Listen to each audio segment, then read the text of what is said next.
the charger, 110 volt to 12 volt charger. The other nozzles, there's 3 different types of nozzle configurations. This is the backpack straps.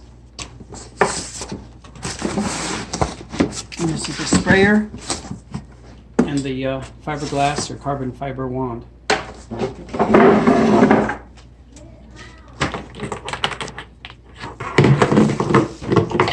Assembly is merely hooking the tube up to the wand and threading it on. They're fairly fine threads. I'm right-handed. That apparently is not correct. All right. Yeah, that should be correct. Nozzle goes in there. Start grabbing the threads. There we go. Hand tight only. Don't use tools.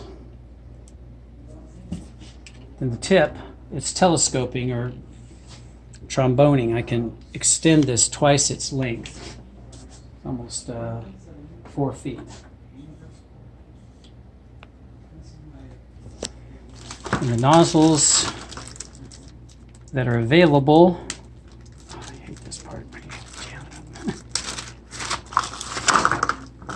Got extra O-rings for the seals that are between fittings. This is a large droplet or coarse spray.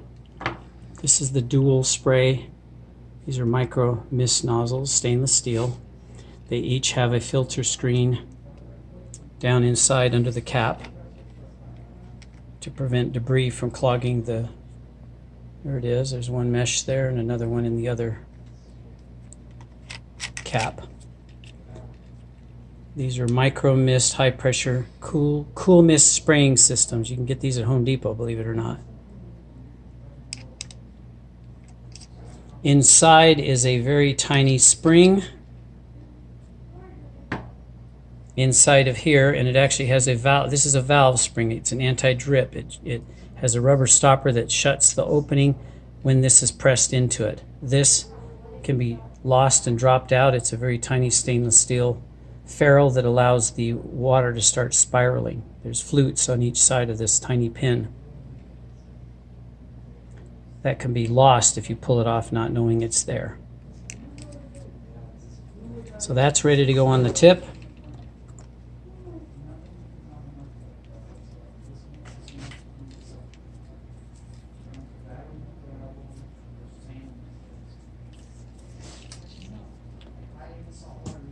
This is the position to hold it in. This is the on-off switch. Turns power on to the pump, closes the circuit to turn on the pump, and also actuates the power supply. Your hands have to be touching this metal strip in order to ground it to your body while you're spraying. The other cap, or nozzle I should say, is for the purpose of using a single jet with a cone that directs the static charge. And it has this kind of an attitude or angle. So it's perfect for high up wall spraying of a single jet.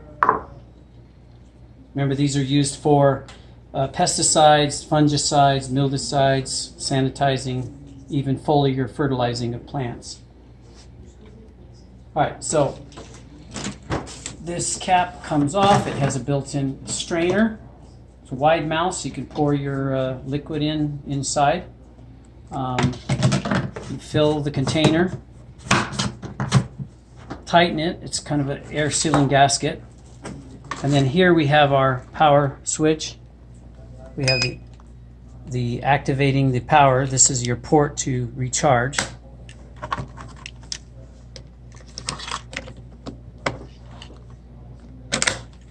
It is charged, and then we turn this on and it activates the pump when this switch is activated. So the moment I turn on the switch, you hear the pump start, and then if there were liquid in there, it would be spraying and dispensing. So it turns on when I activate the switch. All right, so we're going to fill it. You pause.